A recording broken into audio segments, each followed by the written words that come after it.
دووپاتبوونەوەی مێژووی ئێران لە ئەفغانستان.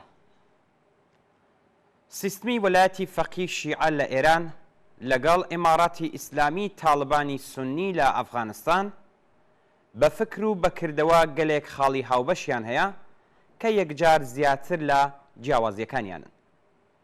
تاڵبان نزیک بە 20 ساڵ لەمەوبەر بۆ قۆناغێکی 5 ساڵە دەسەڵاتی بەدەستەوە بوو و مۆدێلی دەسەڵاتداریەکەیان وەک یەکێک لە کۆنەپەرستترین و دیکتاتۆرترین سیستمە سیاسیەکانی جیهان ناسراوە. ئەمڕۆژ ئەگەرچی دەستگا تەبلیغاتیەکانی سەر بە ئەمریکا و باقی زلهێزەکانی ڕۆژاوا هەوڵ دەدەن وێنەیەکی ناڕاست و ئاوەژوو لە تاڵبانی ئێستا بە خەڵکی جیهان نیشان بدەن تا شکست و هەزیمەتی سەرشۆڕانەی خۆیان پێدا پۆشن، بەڵام ئیماراتی ئیسلامی ئەفغانستان دەڵێی مودێلی دەسەڵاتدارێتی خۆی لە ڕووی حاکمانی کۆماری ئیسلامی ئێرانەوە کۆپی کردووە. تاڵبانی کابل و تاران هەردووکیان جەپەخانەی چەکوچۆڵیان لە ئەفغانستان و ئێران لە ئەرتەشی سەر بە ئەمریکا تەحویل وەرگرت. لە ئەفغانستان بە هاوکاری و پشتیوانی ئاشکرای ئەمریکا، پاکستان، قەتەر، تورکیا، عەرەبستان و بەتایبەت پاکستان تاڵبان هاتە سەرکار. لە ئێران لا کۆنفرانسی گوادێلۆپدا سەرانی وڵاتانی پێشکەوتووی سەرمایەداری بڕیاریاندا چیتر لە ڕژیمی پاشایەتی پشتیوانی نەکەن و یارمەتیدەری هاتنە سەرکاری ڕەوتی ئیسلامی بن. ئەرتەش بێلایەنی خۆی ڕاگەیاند و خومەینیان بە فڕۆکەی فەڕانسەوی ڕەوانەی ئێران کرد. هاوشێوەکانیان حاشا هەڵنەگرن. ئەمیرەلمومینینی تاڵبان و وەلی فەقی کۆماری ئیسلامی، شۆڕای ڕێبەری تاڵبان و مەجلسی خۆبرێگانی ئیسلامی یاساکانی سەرچاوەگرتوو لە شەرعی ئیسلام هەردووک لە توندوتیژی نەهێنی و ئاشکرای ناو هەردوو سیستمەکە، سیستمی قەزایی لەسەر بنەمای قەساس، دژایەتی لەگەڵ پێشکەوتنی مرۆڤ و هەر دیاردەیەک کە نیشانەیەکی لە مۆدێرنیتە و فکری نوێ پێوە دیار بێت، هاوسەرگیری منداڵان و ئاپارتاید و هەڵاواردنی ڕەگەزی دژبەژنان، دژمنایەتی لەگەڵ موزیک و هونەر و ئەدەبیات، داخستنی زانکۆکان و کردنەوەی هەموو ڕۆژەی مزگەوتێکی تازە تەنیا چەند نمونە لە هاوشێوەی فکری و کردەوەی تاڵبان لە کابل و لە تارانە. لە ماوەی هەر ئەم دوو هەفتەیەی سەقامگیربوونی دەوڵەتی تاڵبان زانکۆکان داخران، موسیقا حرام و قەدەغە ڕاگەاندرا، موزیسیەن و کۆمۆدیەن ئێعدام کرا، خەڵک لەبەر چاوی خەڵک درانە بەر شەلاق و ڕفێندران، ئینتەرنێت خاوکراوە و پشڕاندرا، ژنان لە هەموو ئیدارە دەوڵەتیەکان و لە کەرتی تایبەت دەرکران و خانەنشین کران، مەشروب و تەنانەت فرۆشتنی سیگار قەدەغە ڕاگەاندرا. ئایا هەمووی ئەوانە بەشێک لەو ڕەوتەنین کە کۆماری ئیسلامی پەیدا ڕۆیشتووە یان پەیدا دەڕوات؟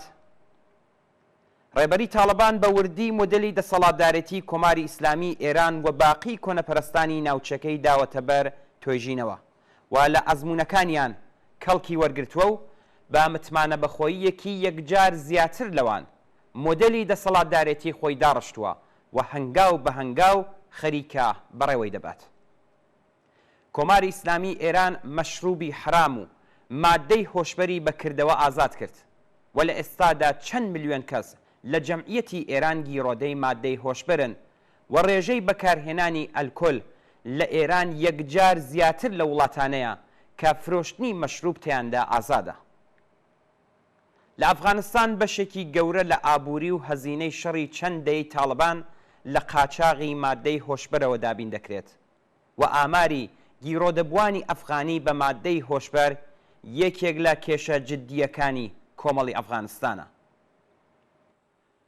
بەڵام تاڵبان لە کابل و حکوومەتی ئیسلامی لە تاران کێشە و گرفتێکی ئەساسیان هەیە و ئەویش ئەوەیە کە سیستمی دڵخوازی ئەوان لەگەڵ ڕەوتی گەشەسەندنی مێژووی مرۆڤ ناتەبایە.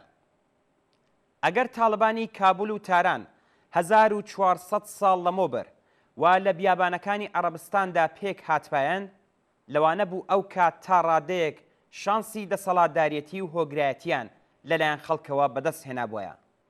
بەڵام ئەمڕۆ زەمان و ڕەوت و گۆڕانکاریەکان و گەشەی شارستانیەتی مرۆڤایەتی بە زیانی ئەوانە. خەڵکی ئێران و ئەفغانستان گۆڕدراون ئەوان تا ڕادەیەکی زۆر لەگەڵ مافی ئینسانی خۆیان ئاشنان لە دنیای دەوروبەری خۆیان ئاگادارن. پتر لە 10 ملیۆن کەس لەم جەمعیەتە لە وڵاتانی پێشکەوتووی ڕۆژاوا دەژین کە پەیوەندیەکی بەرینیان لەگەڵ خەڵکی دوو وڵاتی ئەفغانستان و ئێران هەیە. بەشی پێشڕەوی خەڵکی کۆمەلگاکانی دیکەی جیهانیش بە شێوەی جۆراوجۆر لە خەبات و خۆراگری خەڵک لە بەرامبەر تاڵبان لە تاران و لە کابۆل پشتیوانی دەکەن و پەیوەندی میدیایی مدرن، جەنایەت و توندوتیژی تاڵبانیزم لە کورتترین ماوەدا دەگەیەنێتە دوورترین شوێنەکانی جیهان. ژنان، کەمینە نەتەوەی و مەسحەبیەکان، چەپ و سێکۆلارەکان، کرێکارانی پێشڕە و چالاکانی کۆمەڵگەی مەدەنی، ڕۆژنامەوانان و هونەرمەندان دژمنانی سەرەکی تاڵبانی کابل و تارانن.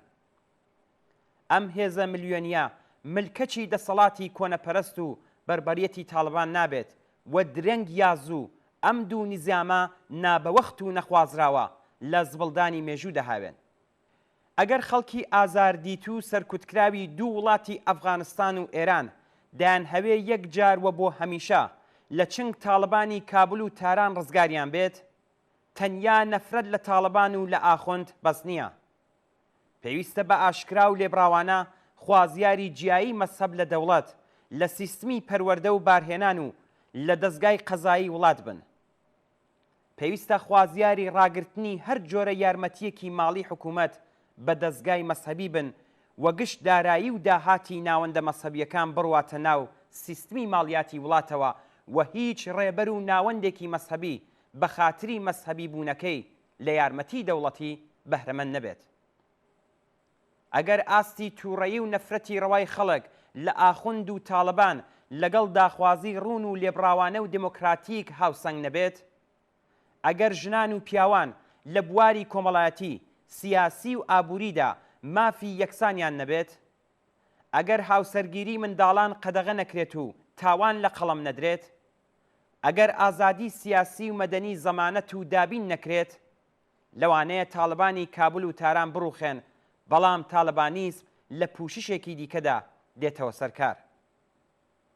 خەڵکی ئەفغانستان و ئێران کە زۆرترین زربیان لە خەلافەتی ئیسلامی داعش و لە ڕەوت و دەسەڵاتە ئیسلامیەکانی ناوچەکە بەرکەوتووە، زیاتر لە ڕابردوو هاوچارە نووسن و بەرژەوەندیەکی هاوبەشیان لە ڕووخاندن و ڕاماڵینی یەکجاری نظامی سەرچاوەگرتوو لە دیکتاتۆری مەسەبی هەیە.